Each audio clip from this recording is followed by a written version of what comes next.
Hey guys, welcome to today's video where we'll be breaking down the season preview for the North Carolina Tar Heels. Last year was kind of an up and down season for them where they started off really hot and ended the year with a string of bad losses, particularly to Georgia Tech, Virginia, and then NC State at the end of the year. Last year I predicted them to go 6-6 and they actually went 8-4, so not too bad. I had them going 3-5 in their conference record, and they actually went 4-4.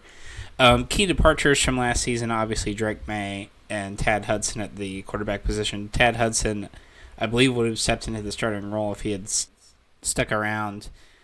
And instead, you'll most likely be starting Max Johnson, who transferred in from Texas A&M.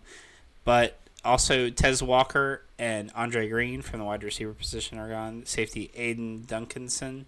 Running back DJ Jones, George Pettaway, and Elijah Green all transfer out. Linebacker Sebastian Cheeks and Deuce Cadwell.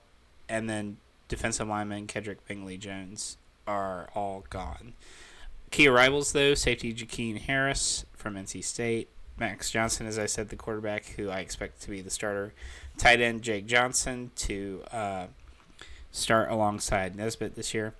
Running back Darwin Barlow, who may be splitting some carries with Omarion Hampton. Offensive tackle Howard Sampson, Ja'Kai Leftwich, good additions for the offensive line depth. And interior offensive lineman Austin Blask. Obviously, a big emphasis this offseason is replacing Maye. There was a bit of a QB controversy this offseason for UNC, particularly in their spring game, which they did not televise because I don't think they want their opposition to know who exactly will be starting week one. Bad losses, as I mentioned last year, to UVA, Georgia Tech, and NC State, which I think will be a big emphasis by the staff this year to get revenge on some of them, if not all of them. Still, defensive questions I have for this team, as they have always had under Mac ever since he came back. I think this is a bit of a rebuilding year for UNC with the losses that they had player-wise. So for their strengths, I think they have a really good receiving corps, particularly at tight end, which is a weapon that they can utilize. And Omarion Hampton as a running back, I think they will have a solid running game this year with their offensive line. Weaknesses, it's clear that they don't know, or at least didn't know for a while, who the quarterback was going to be. And that is concerning because if there isn't a clear front runner, obviously there can be two reasons for that. Either they have a really good pool of quarterbacks that they can't decide between, or no one's really standing out from mediocre to bad play. And I suspect that the latter is the case. Max Johnson was okay at Texas A&M. He wasn't great. There wasn't a really big moment for him, unlike a Haynes King scenario where you could see the talent, but he was getting bogged down by Jimbo Fisher's offense. And then he transfers to Georgia Tech, and he has a really good season underneath Key and Wine Key, the offensive coordinator there. But also, you bring in defensively Jeff Collins to be your defensive coordinator after his disastrous head coaching tenure at Georgia Tech, where you saw him leave and they had a massive improvement under Key in that interim year. And you really kind of have to wonder why they would bring Collins in. And really, when you look at Collins' head coaching career versus his time as a positions coach or coordinator or assistant head coach, he had a really good record of developing cornerbacks and sending them to the NFL at Mississippi State and Florida. And I think that's what they're hoping for at UNC, obviously getting some more defensive consistency and better play. So we'll see how that turns out for them. But as a weakness, I had defensive inconsistency.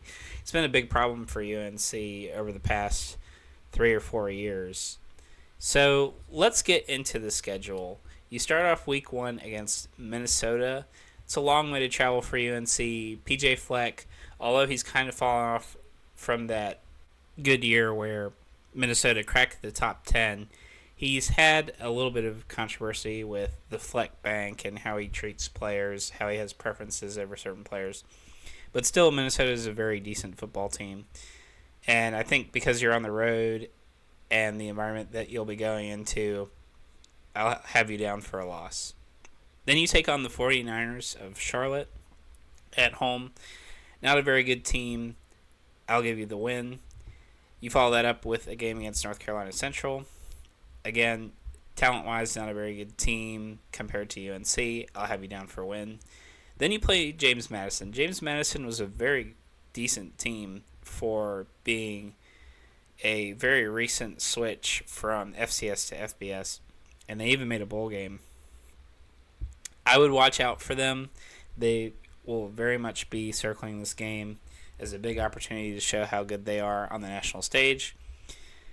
But I will have you down for a win, but definitely watch out. Then you go at Duke. Duke has a new head coach in Manny Diaz after his disastrous time at Miami and then going on to be the defensive coordinator at Penn State, where he did a decent job. Duke lost quite a few players from Elko leaving for Texas A&M and them transferring out, particularly on both lines of scrimmage, the offensive and defensive line. Early on in the year in a big rivalry game, even though it's on the road, I think you get the win at Duke, and you get to take home the victory bell. Then you play Pitt.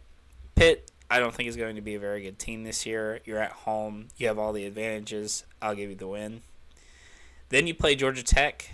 Well, Georgia Tech has won the last 3 years in a row, I believe, against UNC. And even though you are at home, Haynes King, Jamal Haynes, Eric Singleton Jr., and that offense with that defense that has a bit of a chip on its shoulder, I have you down for a loss here.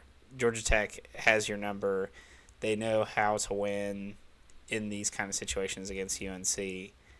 I'll have you down for a loss. Then you have your bye week, and then you go at Virginia. Virginia is still in their project with Tony Elliott. This is year 3 now, I believe. And if you've listened to me talk about Virginia before, I think they are a 7 to possibly 9-year project. So not very far along.